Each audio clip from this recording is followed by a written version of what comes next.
that's what we've found. It came from outer space to fill the world with terror. What earthly power can stop this terror? That's the signpost up ahead. Your next stop. Broadcasting from outer space. That's so funny. A floppy disk. I couldn't keep it on the computer, dude. I had to save it somewhere. That was all that was available. It was like an old computer, like one of my dad's old work computers. So we had all these floppy disks and he had all these topless girls. And he was showing me. He was like, "You're too young for this." And I remember him and my dad specifically watching Fast Times at Ridgemont High, and they made me leave. Classic.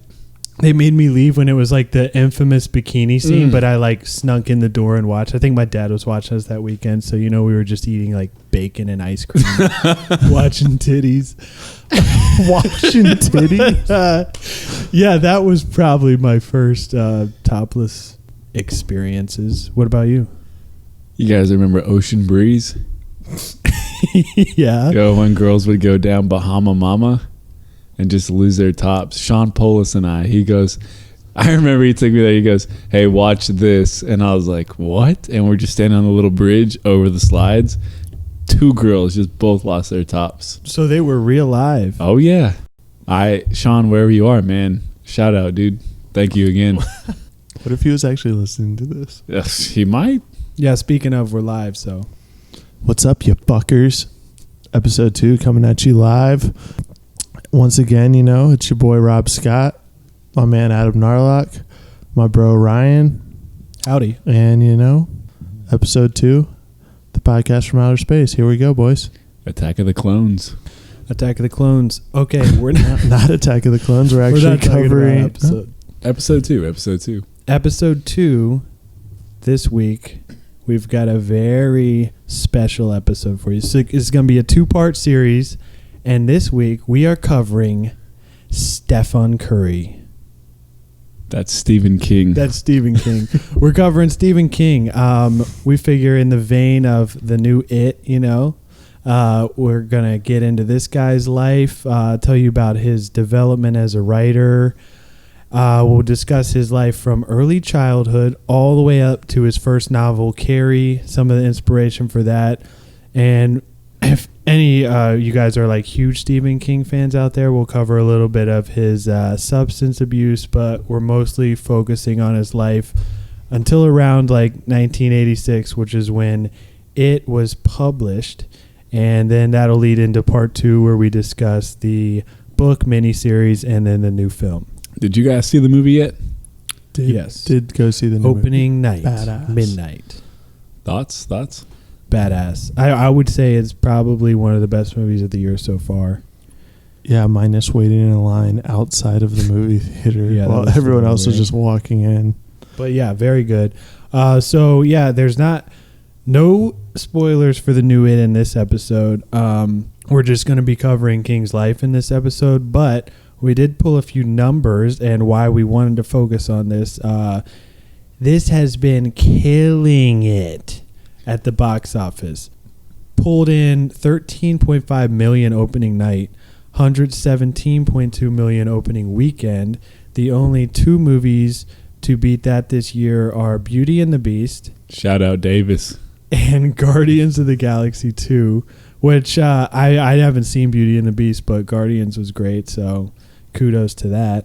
Maybe we get Davis in here on a podcast. He can tell us all about it. Yeah, he knows a lot about Beauty and the Beast.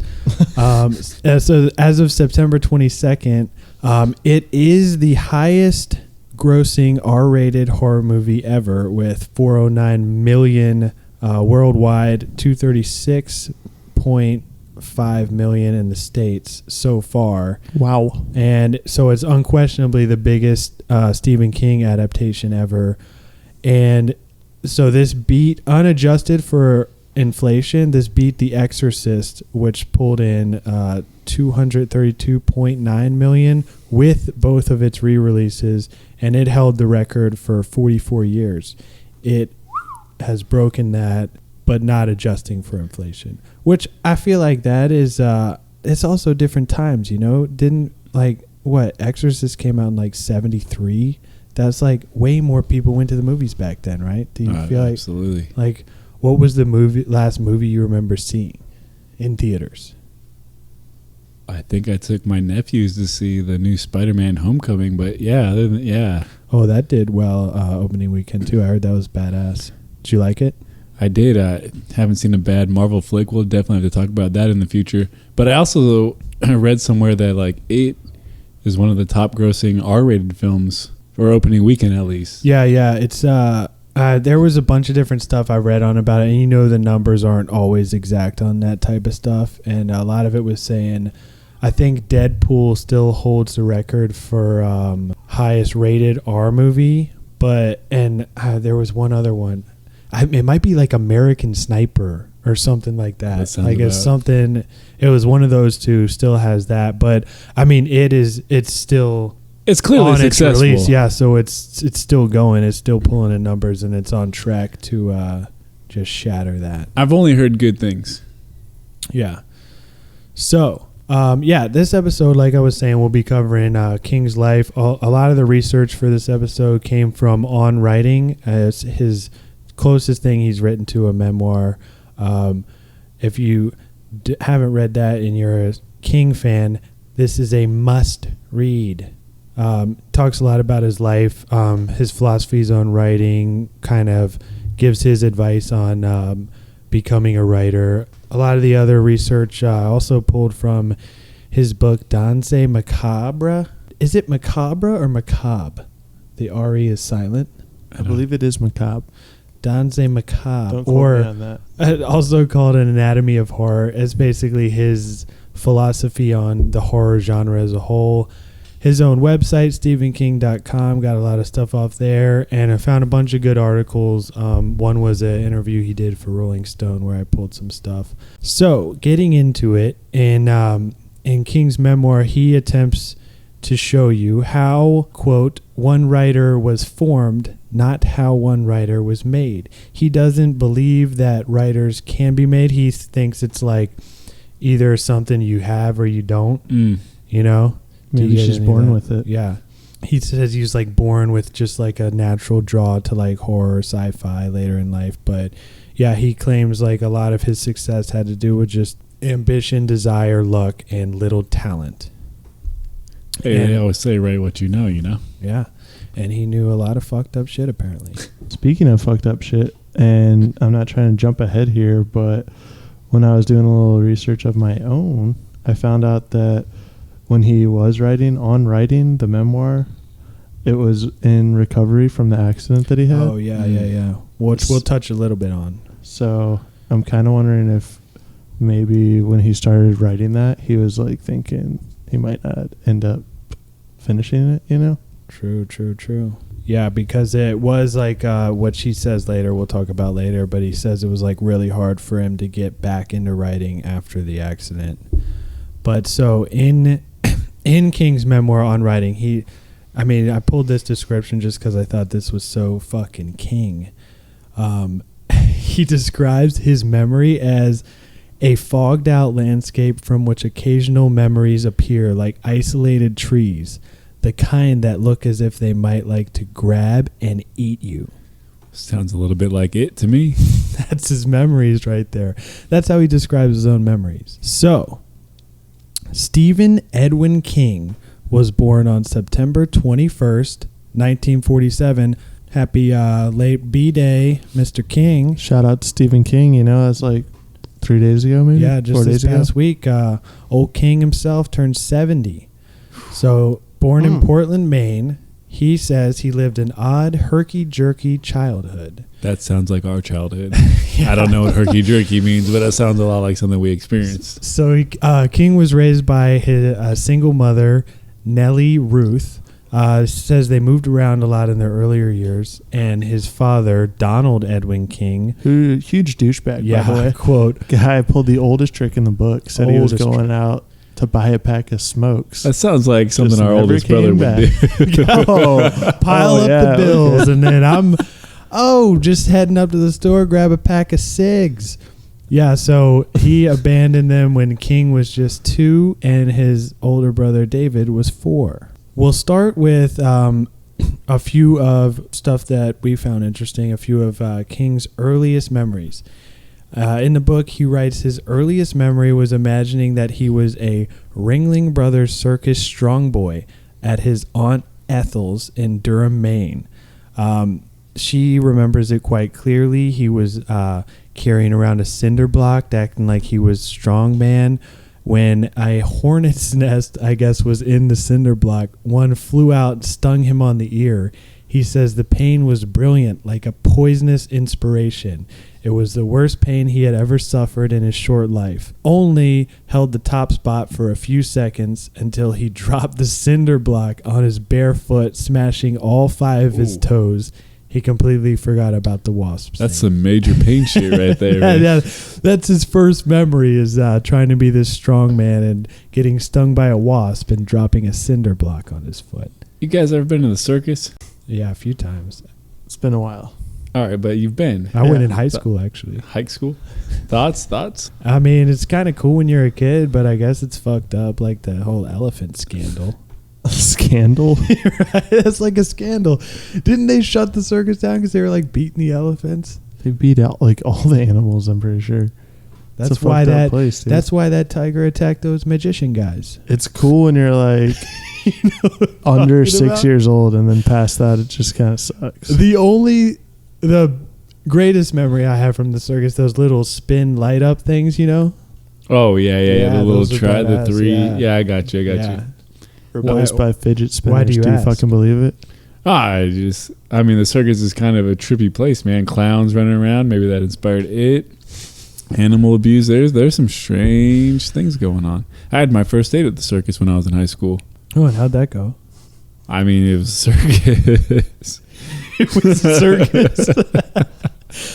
Okay, so a year or so later, they are now in West Des Peres. Is that how you would say that? Hey, It's it's in Wisconsin. Wisconsin. It doesn't look at Wouldn't me you like know? that, man. I never even heard of that. West Des Oh, Peres. do you know how to say that? Don't you know? So King refers to this period as he had a stream of babysitters. The only one he remembers with any clarity is Eula, or maybe she was Beulah, he says. She was a teenager, she was as big as a house, and she laughed a lot. Eula Beulah had a wonderful sense of humor. Even at 4, I could recognize that. But it was a dangerous sense of humor, King says. He remembers this girl clearly, but he can't remember her name. That sounds a lot like Rob. No, but this is hilarious. So this story, he says she would hug me, tickle me, get me laughing, and as he was laughing, she would just whack him in the head, like hard enough to knock him down. She says Eula Beulah was also prone to farts. She would throw me on the couch, drop her wool-skirted butt on my face, and let loose as she yelled, "Pow!" Pow! So, just imagine that. He's 4 at this time. This 200-pound babysitter's farting on him in a wool skirt, a little 4-year-old Stephen King. So... no wonder his stories are so messed up, man. Yeah. So he says he remembers the sense that he was suffocating, and he remembers laughing because while what was happening was sort of horrible, it was kind of funny. Farts are funny, man. That's always pretty funny, right? That's how you get pink eye, boys. Yeah, well, maybe the wool's like a filter, you know? Like, you ever try to light your farts on fire? Yes. Like, Yeah, who hasn't? More than I'd like to admit. so you can't, if you have your pants on, it doesn't work. You gotta take the pants off. Unless they're like right against some gym shorts or something. Why do you know that? I've just had a lot of experience. Farts? So, in many ways, he says Eula Beulah prepared him for literary criticism because after having a 200-pound babysitter fart on your face and yell "pow," the village voice holds few terrors. So, eventually, King says that she was fired, and he remembers this because he remembers the reason why. It was because of the eggs, he says. One morning, Eula Beulah fried him an egg for breakfast. He ate it and asked for another one. She fried him a second egg. Asked if he wanted another one. Being a little kid, he says yes. This went on. He stopped after 7 eggs, he remembers. Fuck. Yeah, and he says 7 eggs is a lot for a 4-year-old. That's a lot for anybody. So he says he felt all right for a while, and then he yarked all over the floor. He Ralphed. Beulah laughed, and then knocked him in the head again, shoved him into a closet, and locked the door. Yeah, King says if she had put me in the bathroom, maybe she wouldn't have got fired, but he said he remembered being inside the closet and gambling on what he thought was a belch. Turns out, he Ralphed again all over his mom's shoes and coats. We've all And been there. in the end, when his mom came home, she found Beulah fast asleep on the couch with little 4-year-old King locked in the closet, fast asleep with half-digested fried eggs drying in his hair. Oh. Oh. I mean, did you guys have any babysitters that did anything to that level? Like I remember a few babies. For I sure remember a few that were like cool, you know, I and had would like some let us hot do. babysitters. Yeah. Oh yeah, I think we all did. I think we all did. We've all But, been yeah. there once or twice. Am I right, boys? I'm not going to confirm or deny names. I just remember somebody suggesting a dating scam to me when we were both searching for women. You you Refresh my asked memory. Okay, this will be a great scam. So can our listeners test this scam out if please- they're of age? Please do and let us know how it works. First, you got to sign up for an account on care.com. And spell that. CARE.com. Shout out to care.com. Care.com. Hey, and you could work this two ways. I feel like you could either have girls come to your house suggesting that they're gonna quote unquote babysit when you don't have a kid, and go, I don't have a kid, but you can babysit me. Like, that seems like a good pickup line to me. You could meet girls that way super easy. Or I guess if you were super desperate, you could quote unquote be the babysitter and go to people's houses. Maybe you pick up married chicks. I don't know, like single mothers. It's whatever you're into. Rob, this was your idea. This was a Rob Scott idea. No, no, What? no, 110. no. No, tell me how I'm wrong. I said it would just be funny if okay, say you. What? What Okay, year no, is no, this? let's rewind. This was not Okay, too we're long going ago. back. Let's- We're going Okay, back. let's hypothetical here. Ryan, you meet a chick on Tinder. You go out a couple times. You like this girl. Obviously, you're hanging out. Blah blah blah. And you run into some of your homies. They're like, "Oh man, how'd you meet that chick?" Instead of saying, "Oh, we met on Tinder," you're like, "Oh, we met on care.com." It's like a joke, not like I'm actually getting a Oh, so you babysitter. mentioned it as a joke. He took it next level. This guy actually downloaded the app, tries to meet chicks off it. Any success? One. Really? Of age? Or did the babysitter come to you in this instance? Yeah, she came to me, but But then she backed out when you said, "I've got this Tinkerbell costume." I want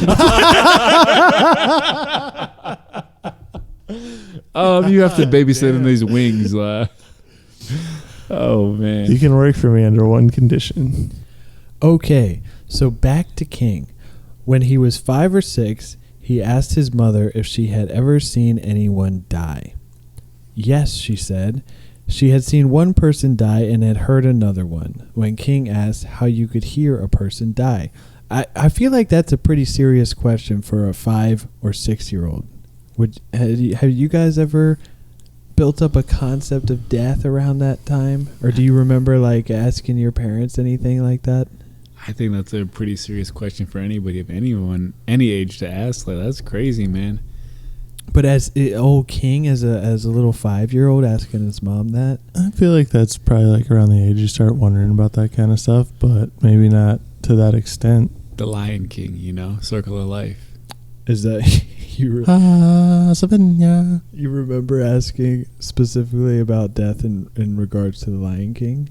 I have no doubt with No. Mufasa died. I do, man. Like, what happened? How come he's not getting up? Yeah, I think that's about the time I started to become cognizant of it. R.I.P. to Mufasa, am I right? Pour some out, man.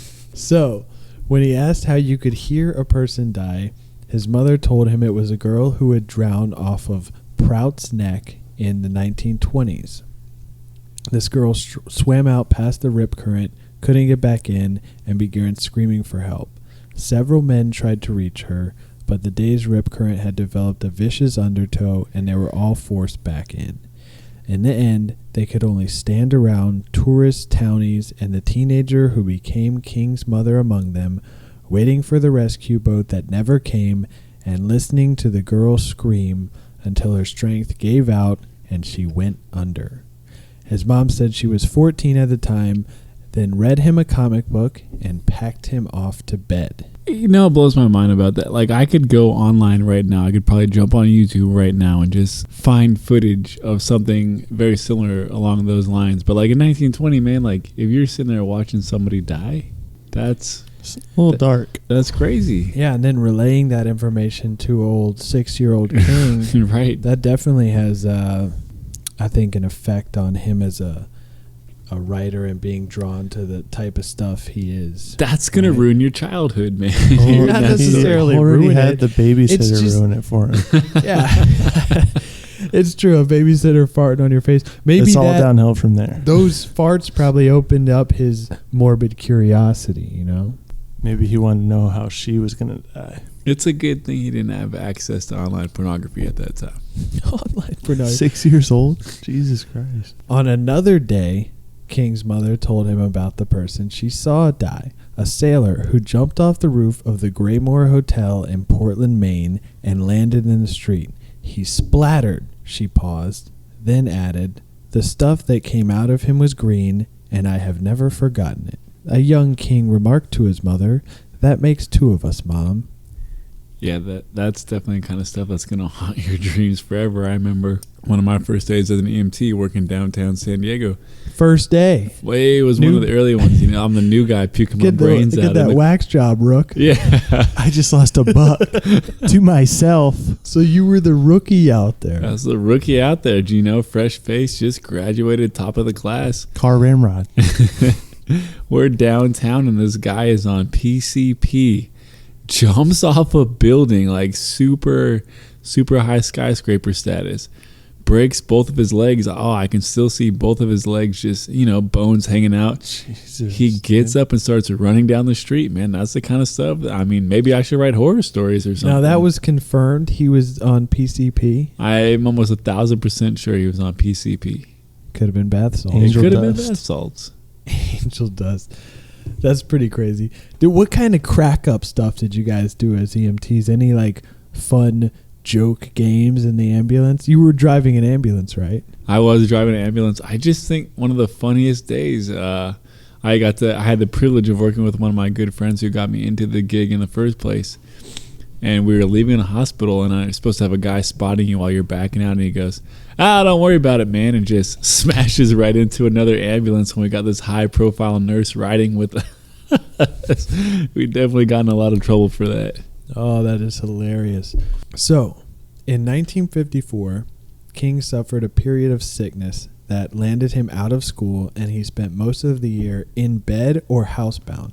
This is where he says he read his way through a ton of comic books, amongst other readings, eventually working his way up to novels. And during this period, with the encouragement from his mother, he eventually wrote what he remembers as his first original piece, a story about 4 magic animals who rode around in an old car helping out little kids. Their leader was a large white bunny named Mr. Rabbit Trick, who drove the car. Mr. Rabbit Trick. I mean, that's a pretty good name. I mean, that sounds like something you come up with over your Saturday morning bowl of cereal or something like. As a little 7-year-old King. Inspired by Trick cereal. After Wisconsin, King and the rest of the family moved to Stratford, Connecticut, to a 3rd-floor apartment on West Broad Street, a block down from Teddy's Market, which was across from Burritt's Building Materials. And there was a huge tangled wilderness area with a junkyard on the far side and a train track running right through the middle. That's very reminiscent of Stand By Me. Have you guys ever been to Connecticut? I've been through it when I was very young. Nothing that I would remember. I feel like it's a creepy place, man. If this doesn't inspire King, if you go there, it's like Woods Insane Asylum, Woods City, and just repeat that for however small a state it is. It's not even a big state; it's just a creepy place. It's a lot of insane asylums. It's basically woods and insane asylums. I feel like that's what it's known for. Are a lot of people insane out there? Just I have an Barfing ex that out lived there, so I guess. ectoplasm haunting in Connecticut. I guess, man. I mean, yeah, King actually claims, he says that whole junkyard train track place we were talking about, this is one of the places that he keeps returning to in his imagination, and it turns up in his books and stories again and again under a variety of names. The kids in It call it the Barrens. We called it the jungle. Everybody's got those classic childhood places. I remember an entire summer of skating in a drainage ditch every day from sun up to sundown and thinking that was the greatest place on earth. Yep. Did you have either of you guys remember a Sandlot type summer? That it reminds me exactly of the movie The Sandlot. Oh, yeah. I mean, I can always think of Strawbridge Road, going down there, skateboarding all the time, dropping Mentos into Diet Coke bottles, throwing Molotov cocktails. Adam, you were there. Oh, yeah, good times. I think even younger, I remember living in Hawaii, and we had a neighborhood place. There was just a tree in the middle of a park. We called it the centipede tree because there was always centipedes crawling around it. I mean, how ominous is that when you're a kid, like, freaking out about centipedes? I remember I fell down and broke my collarbone there. So, yeah, definitely. You see any human centipedes around there? Oh, dude, speaking of that death story with the old sailor jumping off the hotel, Yeah. kind of reminded me of the stories you get from the Cavalier. Oh, yeah, definitely. Yep. I feel like every town has that one old creepy haunted building that has legends, right? Yeah, it's just too bad no one saw old Coors jumping off the hotel, Nobody saw it. That's confirmed. I mean, some people say that he got pushed out by his wife. Some people say he jumped. Well, It's a big debate. this place that Shout out to Coors. the place that King keeps talking about during this childhood was when him and his brother were doing classic brother shit, always getting in trouble. And it was around this time that King found a copy of his father's H.P. Lovecraft collection. The Lurker in the Shadows is the book he cites as finding and remembers going through it and thinking this was calling out to him. This is the kind of stuff he wanted to write. I remember a similar experience. Rob came home from Granddad's one time and found a Perfect 10 magazine. Very similar. And that was his life's calling. From then on, I knew what I wanted to do. I remember finding an entire box of Playboys that my grandfather had. I thought it was a bowling that magazine. was multiple boxes, Oh, that was not also just a box. Yeah, that was also another one of the first vintage 70s boobies I saw. This guy had like from 1950s all the way to like present day. Quite the Classic. collection. So, one day playing down in the junkyard, King says he was enchanted by the idea of shitting like a cowboy.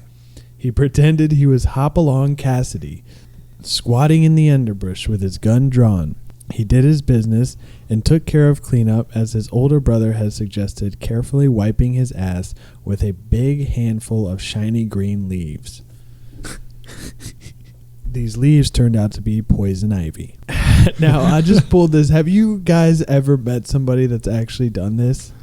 This is one of those things like the... You see it in movies, but... Oh, yeah, or like a urban legend you hear about, tale. a tall It's a tall tale, an old wives' tale. I will say though, dude, I am pretty positive that happened one of the summers when I was working at summer camp.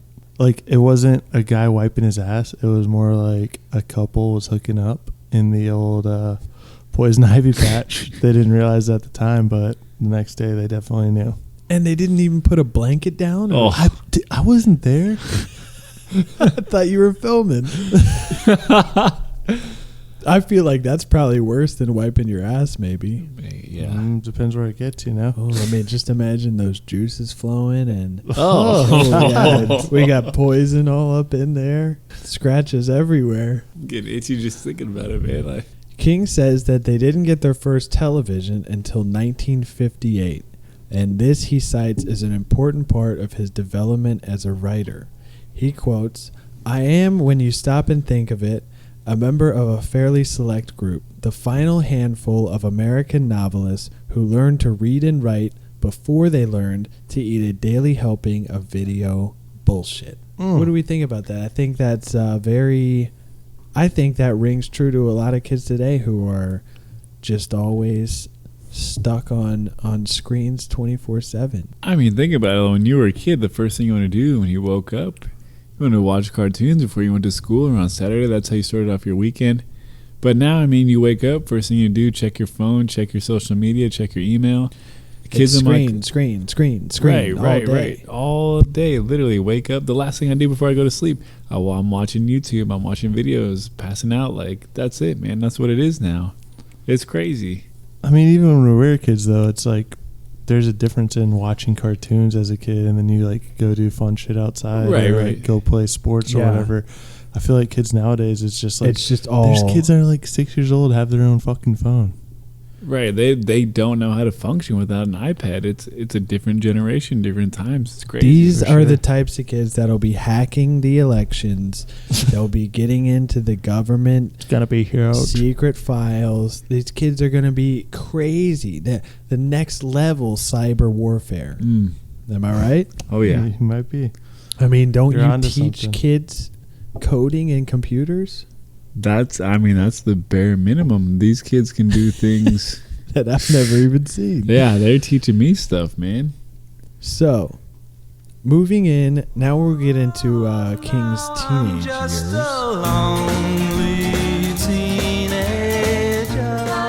Forrest J. Ackerman, also known as Forey, King says, changed the lives of thousands of kids, and King was one of them when he began editing a magazine called Famous Monsters of Filmland. So in 1960, at age 13, was when King remembers submitting his first ever story for publication to a magazine which covered mostly science fiction films, and he remembers his story being rejected. And interesting point about this, he says that Forey, the editor of that magazine, actually 20 years later showed up at a Los Angeles bookstore when King was doing a book signing and had that original rejected story and got King to sign it, which I thought was pretty badass.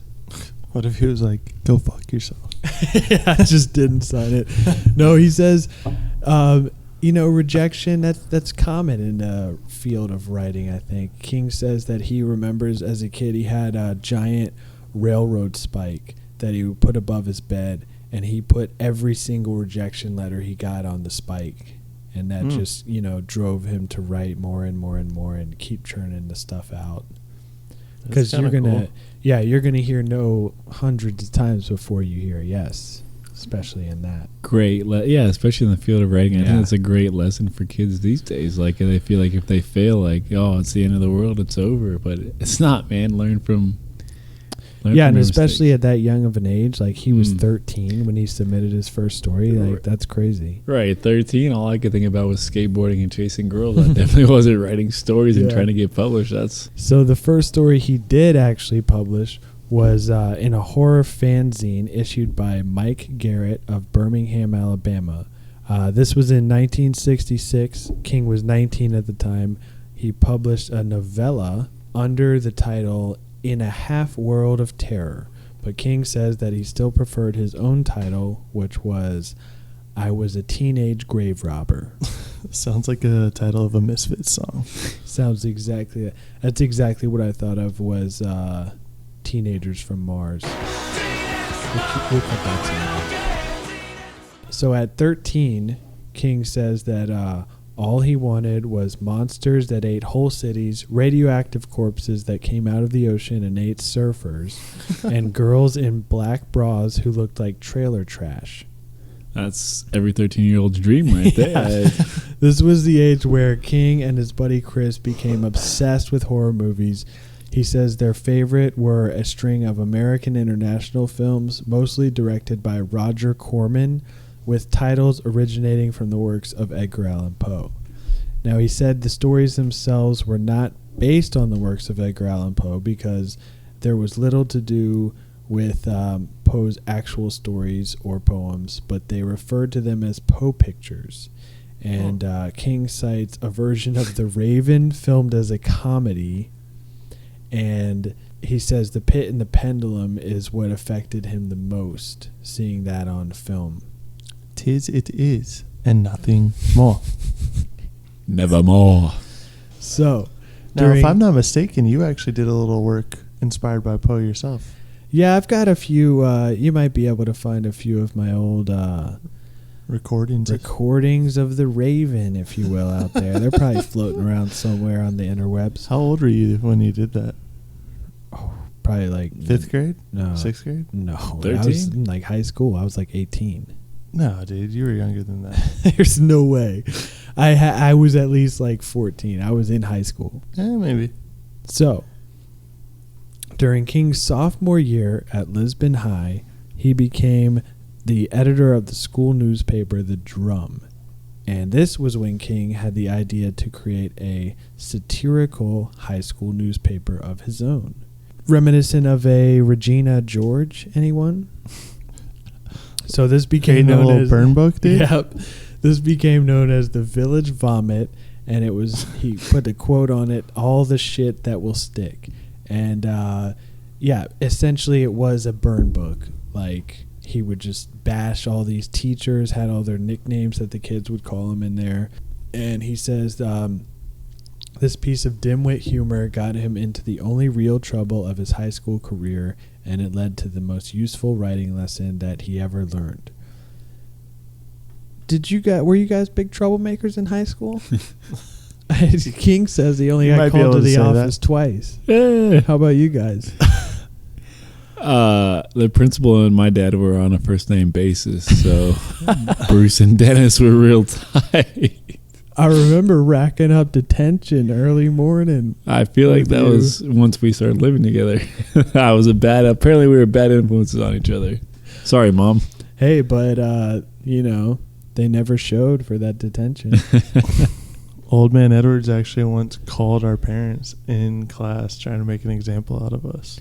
Yeah, I think I only got detention like once or twice. I was a pretty well behaved high school. Yeah, I think I ruffian. got it once, and I was supposed to get ISS once, but Dad went down and screamed at the people in the office, so it didn't end up happening. I lived in ISS, man.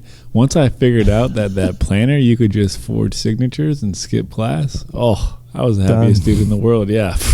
Never going to class again. Definitely forged a lot of signatures Yeah. in my day. I remember the time when you were walking through the courtyard. You remember that? And I was in chemistry class. So many, man. Oh my God. So dude. what happened for our listeners out there? They might not know this inside high school story of yours. It's a long story, man. It's actually not Can that we long. give a little Give them the summary? Spark All right, Notes so version, I yeah. was in chemistry. There was some girls in there that also knew Adam. We see him walking across the courtyard. There's a window facing the courtyard in our chemistry class. It happened to be open at the time. I stuck up my hand out the window, did a little hand gesture to Adam. He did it back to me. Then this motherfucker tells the security officer that walks around the halls, Folletta? No, it was the older lady. What was that lady's name? Hossy. Miss Hossy, yeah. Tells her that I flicked him off. So she comes into the chemistry class and calls me out. And this asshole is just in the hallway laughing. So you guys were just selling each other down the river. Basically, brother shit. That's you know? great. Anything Yeah, to get that's out of class, dude, That's classic. So, the most useful writing lesson that King says he ever learned. A week after he was getting out of detention for his little satirical paper, King, as a punishment, was offered to interview for a sports writing job with the Weekly Enterprise, which I feel like is not a bad punishment. Oh, hey. Hey, why don't you write about sports for money, we'll man? We'll give you this job as a punishment. We're gonna get you paid for writing. So yeah, King says he didn't know much about sports. That's what he told to the editor. His name was John Gold, and this guy says these are games that people understand when they're watching them drunk in bars. You'll learn if you try. And of course, King took the job. He says this was the first time he remembers someone promising him wages for writing. Not a bad first gig, if I say so myself. Yeah, man. I think that's pretty damn good. King says out of all of his English lit classes at Lisbon High, his fair share of composition, fiction, and poetry classes in college, John Gold taught King more than any of them and in no more than 10 minutes. This little quote from this guy, John Gold, will be a little pro tip for you. Maybe you can drop this on your kids. So he says, when you write a story, you're telling yourself the story. When you rewrite, your main job is to take out all the things that are not the story. Write with the door closed, rewrite with the door open. Your stuff starts out being just for you, but then it goes out. And once you know what the story is and get it right, or as right as you can, it belongs to anyone who wants to read it or criticize it. I just, I spent 4 years playing hockey and drinking beer, and I think I learned more in the last 30 seconds from you than I did in those 4 years of college. So thank you for that. What, strictly about writing? Yeah, man, just in general, having a degree in communication. That's a pretty good tip, though. I mean, you could apply that to anything in your life, man. If we're being honest, we could translate that into the podcast. Yeah. Because, this is just us sitting around bullshitting with our fucking boys, and then we got the listeners out there, the fans, they want to hear it. They want the next episode. And we're constantly editing and doing research for you guys because we want to bring you the very best episode that we can. We want that constructive criticism. Yeah, I think our first episode we recorded maybe 3 times just to get it right. Can we cue maybe once or twice? Dr. Dre's the next episode right here? Next episode, we will. Smoke weed every day. Post high school, King wanted to enlist in the Vietnam War. He once told his mother that enlisting and going over there might be good for him, and surely there would be a book in it. His mom said, "Don't be an idiot, Stephen. You can't write if you're dead." I feel like I've heard that 1,000 times from Mom. So King eventually took a job at Warramborough Mills and Weaving, which is where he was. This is where he got some influence for a story called Graveyard Shift, if you've ever read that, which was originally published in Cavalier magazine. Classic. And they bought it for $200. But yeah, it's in a book that he later published, a collection of short stories called Night Shift. Check that out if you want to hear about his time at the mill. Speaking of publications, did you ever work on any publications when you were in school? Not in high school. I didn't. In college, if I'm not mistaken. Yeah. I didn't really care about that stuff in high school. Didn't want to join any clubs, but in college, yeah, cool. I was at me and my buddy Miles. Rock. Shout out Miles, both English majors. We worked for the Cadet, the VMI newspaper, and it was actually pretty funny because you write this 500 words a week, and then you can get, like, if they put your story in there, you get like a free weekend. You get to leave. If they put your so everyone's submitting these stories and they're like hoping that theirs gets published. Well, not everyone. They had a bunch of writers. Well, I mean, like they everyone on the staff or whatever. Yeah, they right? would only pick a few though. And I remember I actually wrote a lot of like these outlines on the podcast. Like one, I just pulled a bunch of numbers for like Leonardo's movies because it was the year that he was up for the Oscar. And it was like the title was "Will Leo Get an Oscar?" It was all about that. Yeah, that one got published. And then there was another one. I had never seen a single episode of Game of Thrones, but I wrote about like the show as a whole and was like, next season's coming up is gonna be crazy. Yeah, it was hilarious. But yeah, that one got published. Hey man, winter is coming. Yeah, I mean we'll probably definitely do a 3-parter on Game of Thrones. I mean, George R.R. Martin, this guy is a huge nerd. Savage. We got to do an episode on him. So pure savage. Yeah, back to King's life. So this is after high school.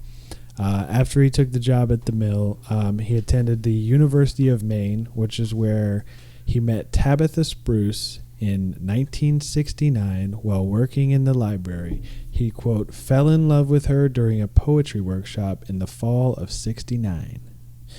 Great year. So King graduated with a BA in English in 1970. They married in 71, and within 3 years, they had 3 kids, Naomi, Joel, and Owen. Clearly not doing a lot of writing in that time. Took a little break. Yeah. doing writing with another pen, if you know what I'm talking about. Wasn't short on the ink. Yeah. So, after graduating, King entered the College of Education at UMO, and 4 years later got a teaching certificate, but could not find a teaching job, so went on to work at New Franklin Laundry for wages not much higher than those he had been making at the mills. Now, is a teaching job still hard to find? Did you have to get any type of certificate? Oh man, gotta get a credential, a master's degree. It's tough, man. I feel like they're hurting for teachers, but they're not taking anybody, and it's just ridiculous hoops you got to jump through to make no money to hang out with kids. Like, So I love my job. Don't get me wrong, but So it hasn't changed much since King's days. apparently not, man. Searching for a teaching job. When he worked at the laundromat right after college, this is where King worked with a bunch of just crack up guys. I mean, do you guys remember, like, what would you say was like your best job where you just had the most fun with like coworkers? Ooh, that's Right? tough. Yeah, like, I've had some classic jobs, you know. My very first job, I got to work with the Benny brothers and a couple other high school meatheads, and we just laughed. We were counting money for a church. You got paid to we do got that? paid money to count money What for a year church. was this? This was, I was like a freshman in high school, 2002, 2003. I don't know, man. I have some good ones. I worked at the grocery store with Jed. We were always beatboxing over the intercom when there was no one in the store, and the manager would come out and be so pissed, and we would act like nothing happened. We were like 4 like registers away from each other. We're like, what are you talking about? And then Surf and Adventure, you know? Yeah, Surfboard classic. rentals. That was always a classic. Crack up stuff. Shout out Surf and Adventures rental crew, 2011. You know who you are. Then, you know, working at the summer camp lifeguarding. That was always just some great stories, you know? Yeah, classic stuff.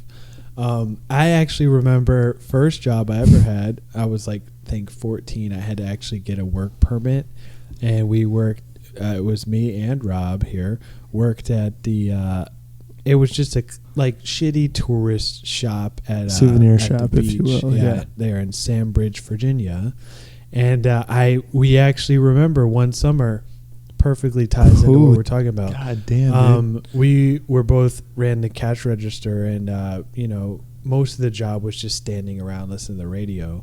But Stephen King actually came in to the shop, and I mean, at that point, I wasn't like reading a lot, so it's not like we knew who he was right off the bat. But we both remember looking at the receipt, Stephen E. King. And it had his signature on it because he paid with a card.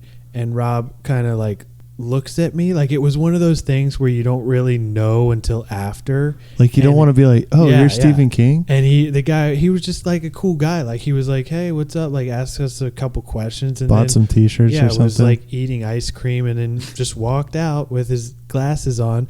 And then me and Rob kind of look at each other like, and we looked down at the receipt, Stephen King. Like later that night, I'm pretty sure we went and looked up his signature and like looked up a picture of him. We're like, holy fuck, that was Stephen King. This was before smartphones. We actually had to like go home and look it up on the computer. Yeah, I actually remember working at this job when the power would go out. We had to take credit cards with the old like swipe machine, dude, in Home Alone, like in Home Alone 2. That machine, I mean, who knows? There has to be some shops that still use that, right? I doubt that. Yeah, but a lot of crack ups that King had at the laundromat. So he was working at this laundromat. Him and his buddy Rocky, they would always find disgusting stuff in the sheets. They got a lot.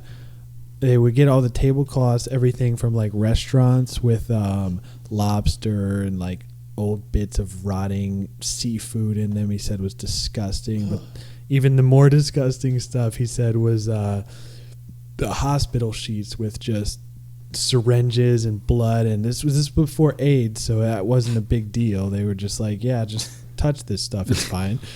We'll just grab these bloody sheets, no big deal. And his buddy Rocky, he says, referred to quitting time as Schlitz o'clock. just can't wait to crack a cold one with the boys. Oh, hell yes. Him and his buddy Rocky just crushing Slitzes in the parking lot. He says he also did a lot of writing on his lunch break at this job in his car. And this guy, Harry, he was the floor man. This guy is hilarious. Sounds hilarious. I want to meet this guy if he's still alive. He says Harry, the floor man, had 2 hooks instead of hands as a result of getting his hands caught in the sheet mangler during World War II. He was dusting the beams above the machine and fell off. This guy was a real comedian.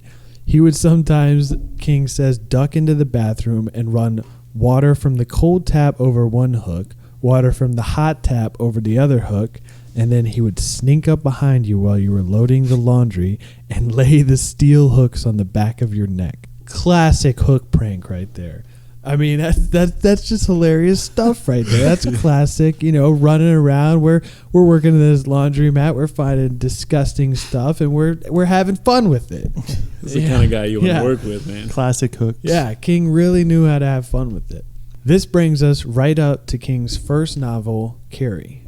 And by the time he started writing Carrie, he had already landed a job teaching English in the town of Hampton. He says he was receiving $6,400 a year as opposed to earning $1.60 an hour at the laundry. Yeah, he said he was earning $1.60 an hour at the laundry. Keep in mind they had 3 kids at this time. He was writing when he got off the laundromat, and his wife worked at Dunkin' Donuts as well. I mean, that's a hustle right there. You got to respect King's hustle. So he says he received a $2,500 advance for Carrie, and the paperback rights were eventually sold in 1973 when King was 26 for $400K. King received $200K with the 50-50 deal that he had signed. Yeah, this I thought was pretty interesting. I remember Rob asking me a few questions about the deals that he signed and the movies that eventually made, how much he gets from the movies. I imagine it's different for everyone, but a few things I read on a couple of different articles I found said that he only received $2,500. I think it was in addition to his advance from the publisher, but he only received $2,500 for the entire movie rights. Damn, which is crazy because I feel like that Carrie, I mean, probably did a lot of numbers. Dude. Yeah, the budget was like $1.3 million, I think, and that was back in '76. Another good year. Yeah, and in another article I found with him, it was an interview strictly on filming, like turning his movies into films. And he says that now he basically doesn't take a lot up front. Like he'll just let them buy the movie rights, but he has to have say over the director, the screenwriter, and who they cast as the actors. And he says, if it's a director he likes, he just kind of lets him run with it and do other creative stuff because, like, sometimes it works, sometimes it doesn't. Is that like a newer thing, or I think he's been doing it since probably after The Shining. I remember he had a lot of issues with Kubrick's version of The Shining. He actually didn't like it when it first came out, but he says he mostly kept his mouth shut. I mean, what do you guys think of The Shining? I mean, definitely an iconic thriller movie, man, for sure. Probably one of Nicholson's best movies. Yeah, he says that's his biggest thing with the movie. He says he didn't like the casting of Nicholson because in the book you see the father's arc from being a good dad to insanity, and he's trying to combat that the whole book.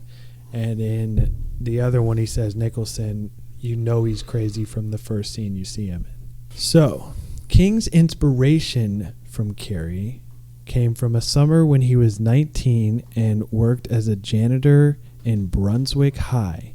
King and his coworker Harry were cleaning a girls' locker room, and when King noticed a tampon dispenser on the wall, he asked what was in them.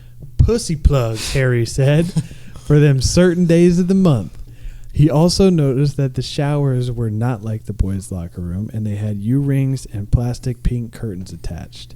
And Harry suggested, I guess young girls are a bit more shy about being undressed. So years later, the idea struck King for a girl to start her period in the shower, not knowing what it was. Other girls, being grossed out, horrified, and amused, start pelting her with tampons. The girls begin to scream, all the blood, she thinks she's dying, and the other girls are making fun of her when she's bleeding to death. She reacts and fights back, but how?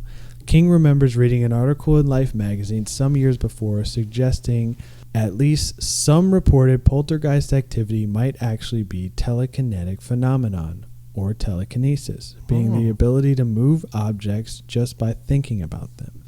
So there was some evidence to suggest that young people might have such powers, the article said, especially girls in early adolescent, right around the time of their first time of the month.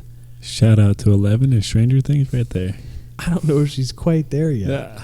But Jesus so Christ. these two unrelated ideas came together, adolescent cruelty and telekinesis, to form what would become Carrie. Now, have you guys ever experienced anyone with telekinetic powers? I wasn't sure where you're going with that question. I'm not I gonna lie honestly to you. was not either. I just wanted to throw you guys for a loop. But I feel like that's, I don't know. It's one I've never seen like actually happen in real life. I don't think it's true. I've never seen it. If anybody out there's got some telekinetic stories, feel free to Share, comment. share. Don't like blow us up with your mind or anything, but yeah, we want to hear about this. Yeah. Any telekinetic stories, feel free to email us. Send them our way. And now, this is where the story's going to get a little dark. I mean, As if it's not dark already. I mean, a few Jesus things Christ, in his dude. childhood were dark, but this is like very. So, he says that this story remained on the back burner for a while. These two ideas. He started his teaching career and then sat down one night to give it a shot. He did 3 pages, single space, crumpled it up in disgust, and threw them away. And his wife actually pulled them out of the trash and encouraged him to finish Carrie, which is pretty crazy because that's the first book he published, sold for $400K, and she's fetching this thing out of the trash. So King said it was this point that he learned sometimes you're doing good work when it feels like all you're managing is to shovel shit from a sitting position. Which is true. It's like the whole you're your own worst critic, you know. I think everybody's got that. Especially the creative types. Yeah, but so Carrie White's character inspiration actually came from King remembering what he knew about the two loneliest and most unliked girl in his high school class, how they looked, how they act, and how they were treated. He says one girl had no friends and a crazy religious mother who once hired King to move some furniture, and he remembers in her mom's trailer a life-size Jesus on the cross dominating the trailer's living room, complete with a crown of thorns and all the blood. He says that mother preached to King the entire time he was moving furniture about being saved and the word of the Lord. You guys know anybody that religious in high school? I didn't really hang out with the super religious types. Jed Earl. Jesus camp. Yeah, I remember that. He was going to Jesus camp a lot. Yeah, but his mom wasn't crazy religious. So he says another girl, Jed. he says another girl and her brother, they wore the same thing every day. No kidding, literally every day. He says she wore gray knee socks, a black shirt, a white blouse that became yellow with sweat stains and thinner as the years went on. Damn. He says the sister had it the worst and she was hated by the other girls. Sounds like a Britney Spears video to me or something. Hit me, baby, one more time. Schoolgirl outfit. Hey. Yeah? I mean, I think that's like the testament of how horrible teenage girls are. Right? Oh, yeah.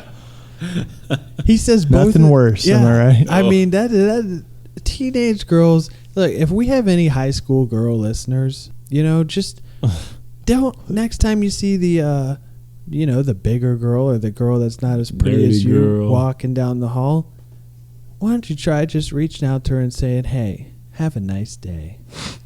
And, don't knock her books out of her hand or ridicule her for not being cool. Throw tampons at her. Yeah. Joker for wearing the same clothes every day because Yeah. maybe she can't afford clothes. Maybe That's let's fucked don't up, do dude. that. So King says both of these girls were dead by Carrie's publication. He says the first girl with the crazy religious mother, she died of a seizure in her apartment as she was alone and there was no one there to help her when she fell the wrong way on her neck. The latter girl actually shot herself in the stomach with a .22 caliber in her basement. Very dark. I mean, he says it was probably a lot of her marriage at the time because he talks about that, but he thinks little high school hangover might have pushed her over the edge. So, King also quotes that very rarely in his career has he ever explored more distasteful territory, which is crazy when you think about it. Like all the fucked up shit that he's written, and he says his most distasteful territory was remembering these two ridiculed girls in his high school. I don't know, man. I mean, some dark shit. Yeah, that's very very dark. But dark. I mean, he is always writing about some crazy shit. Yeah. So. I mean, he's written about crazy stuff. So now we'll just talk a little bit about King's substance abuse issues. King says the first time he got drunk was in 1966, age 19, on a senior trip to Washington, D.C., off a bottle of Old Log Cabin whiskey that he Shout purchased out. for $1.95 in New York. Do you guys remember the first time you got drunk? Yay? Nay? Blacked out? First time I blacked out or first time I got drunk? First time you remember clearly being drunk. Yeah. I think it was, with a little help from the old Baileys. I think that's one of my first memories, playing Indian with you guys and trying to hide the bottle under the bed so Dad wouldn't find it, but we didn't do Did a not good work. job. No. Yeah, I remember specifically one of the first times I got drunk. Or actually, this had to be like the first time I clearly remember being drunk was with Nick Laus. Shout out Nick Laus. Shout out to Rumble Mints. It wasn't off Rumble Mints. It was off a suicide of every one of Dad's liquors, which he had some disgusting stuff, just scotch and like old rum and just Yeah, disgusting mixing all of that. But yeah, I clearly remember that. So King says that night he was galactically fucked up. Love that, by the way. Yeah, we got to start using that in our everyday lingo. So he says he remembers going to a girl he liked, trying to tell her she had beautiful eyes. He also remembers telling another girl that he discovered the secret life of Dean Martin. What does that mean? That means I mean, I feel like that's just a drunk thing that you say. I'll start saying that next time I'm drunk. If you can't pick up a girl with that, how can you pick her up, man? After that night, he says he was like super hungover, got a warning from one of the chaperones on the trip, said he would never do it again, promised this guy. Next night, King went out, bought a fifth of Four Roses with no ID. Hell yes. I mean, that's a pretty big step going from That's some really Old bad Log liquor. Cabin to Four Roses. I feel like Four Roses is a decent whiskey. Don't know So- about that. King says that he realized he had a problem with alcohol in around 78, 79. This was when novels like The Stand, The Dead Zone, The Long Walk were published. He says a deeper part of him realized in about 75, which was when he wrote The Shining, and he says evident in a lot of his writing. Dude, for sure evident in The Shining, man. Especially since he was actually either living in Colorado or had like recently visited some friends and family out there.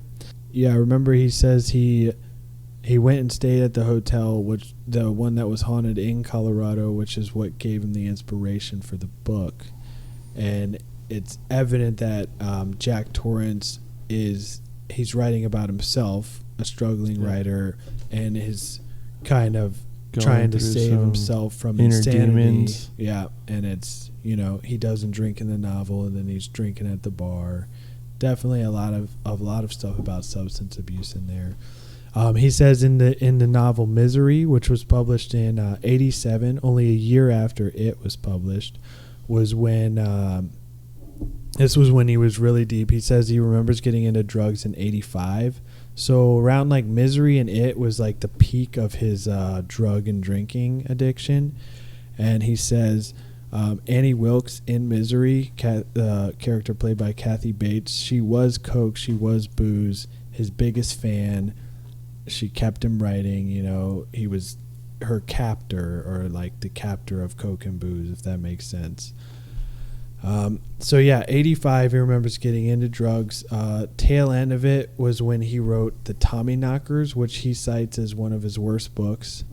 This was when his wife staged an intervention.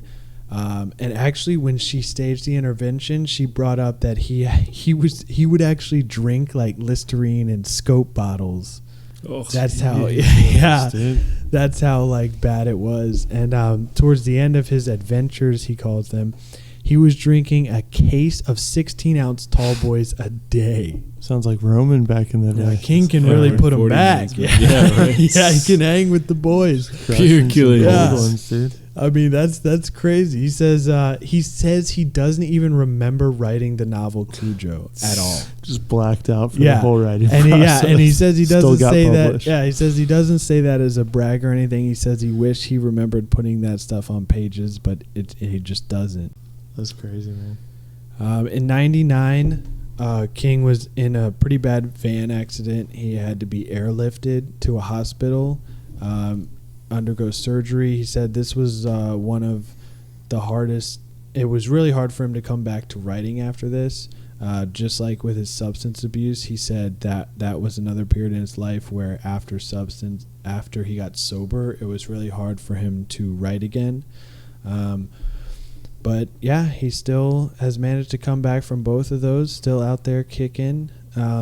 So he's a few of King's philosophies on writing horror as a genre. He says there's three elements. There's terror, horror, and revulsion. Terror, King says, is what he strives to do in all his novels. This is the moment before the audience is introduced to the monster. This, he says, is one of the hardest things to do, but it's the biggest payoff. Horror is the moment when you see the monster. It's the terror in the audience being revealed. And then revulsion, he says, is just a cheap gimmick. It's a gag reflex, just shock value, you know. Like all these gory movies we see nowadays, he said, like Saw comes to mind, Hostel. Ugh. Yeah. Just shock value for the sake of shock value or gore. He says that's like the lowest of the low, and what he strives to do is build terror in the audience. I gotta agree, man. Like, a lot of movies there are just gross. Like, I don't want to see that. I want the build up. I want the suspense. Like that's scarier to me than seeing guts and blood and all that. Yeah, and in a lot of his novels, I mean, he definitely has some shock value parts in there, which he says he does do. But he said, I mean, it's evident in a lot of his novels. He's building up a lot of mental states and terror in the audience. It's really clear, and especially in the new It. If you get a chance to see it, definitely Very check creepy. it out. Yeah. So as of 2013, King's estimated per year earnings are $20 million, and his total earnings throughout his career is upwards of $400 to $450 million. Ooh-wee. Probably way more with this new It. Since Carrie's publication, King has published over 56 novels, including 7 under the pen name Richard Bachman, 200 short stories, and has become one of the world's most successful writers. His books have generated over 100 film or TV adaptations, most famously probably The Shining or The Green Mile, I'd say. Maybe Shawshank Redemption. What do you guys think? Stand By Me was a good one. Misery, Yeah. for sure. But yeah, Yeah, definitely The Shining. Yeah, would probably- Cemetery. That's a good list of Stephen King films, man, for Yeah. sure. I'd probably say The Shining is his most well-known adaptation, but I don't know. Maybe it could be something else. Maybe Stand By Me, but it's ironic that The Shining is his most famous adaptation, but that's the one that he He, doesn't hates. like. Yeah. Yeah. I mean, he says he doesn't hate it. He kind of understands like Kubrick as a director, but Yeah. he just disagrees with a lot of the stuff on it. So amongst King's favorites, Stand By Me, Shawshank Redemption, The Green Mile, Misery, and Cujo. And then just a few interesting stuff we pulled about the man himself. Sometimes he wears a beard from the end of the World Series all the way until spring training. Kind of like the anti-playoff beard. Yeah, I might start picking up that little tip from King. Is that only when the Red Sox win the series? Maybe. I mean, I believe he's a Red Sox fan. Up New there. England guy. You got to Yeah. think so, Yeah, I looked it up. He's actually a diehard Sox fan. Hey. White Sox? Red Sox, dog. Come Okay. on. So, Guys from Maine. Yeah, on his Closest team to website, him. he has a bunch of frequently asked questions. These are pretty funny. Go check them out. Some of them are just like, "Are you dead?" I mean, like this is stuff he gets all the time. We get the same big question asked us all the time. So one of the ones he pulls is they're asking, "Do you really have a haunted house at your mansion every year on Halloween?" King says, "Absolutely not. Don't come to my house on Halloween. We've done trick or treat a few times.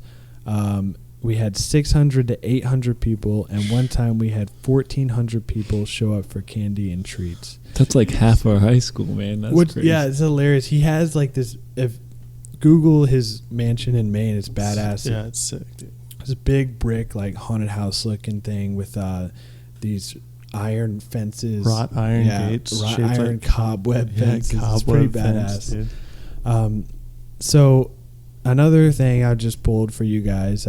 So King's been out there for a long time. He's published a lot of books, and according to several collectors' websites, a true first edition of King's second novel, Salem's Lot, is the holy grail for collector diehards. So apparently there was a price change in the original from $8.95 to $7.95 of the hardcover, and there's only 4 copies with the original price of $8.95, and one Allegedly. one was offered for sale 10 years ago for $60K. Copies of the second first edition, which include a mistaken reference on the dust jacket, can be found for up to $26K, and even in 2004 version of the book, including additional material, sold for $4,800. So if you're ever at any old antique shops, be sure you check out the books. See if they got the they Stephen got King that rare first finds, edition. gems, old diamonds in the rough, if you will. So to close this one out, we'll give you a quote from the old savage himself. This is from the book Danse Macabre, an analysis of why people read and watch horror. King concludes, "Perhaps we go to the forbidden door or window willingly because we understand that a time comes when we must go whether we want to or not." And on that, we will See you on another time. But see you on episode 2, where we get into all about it. Clowns, gonna get real creepy. Just before we go, a few shout outs. Shout out to Kevin Pettit and Martin Frazier. They have a podcast called Lads, Loud Americans Discussing Soccer. Go check them out. Give them a Shout out, subscribe. Lads. Yeah, if you're into soccer or sports in general. Shout out, Lads. Shout out to the people who have been giving us 5-star reviews on iTunes. yeah, keep Loving those that. coming, Yeah, guys. keep those coming. I'm telling you guys, the thing is, go to iTunes, give us a 5-star review, and insult us. We want to hear your best insults, and we're going to roast each other Or on the comments. next episode. Yeah, or compliments if you're feeling Either way. like that. Either way is But fine. And we want to roast each other on the next episode, so be sure to leave those, subscribe, and Keep on listening. yep, stay tuned. Episode 2 coming soon. Peace. No, I won't shed a tear just as long as you stand by me. And darling,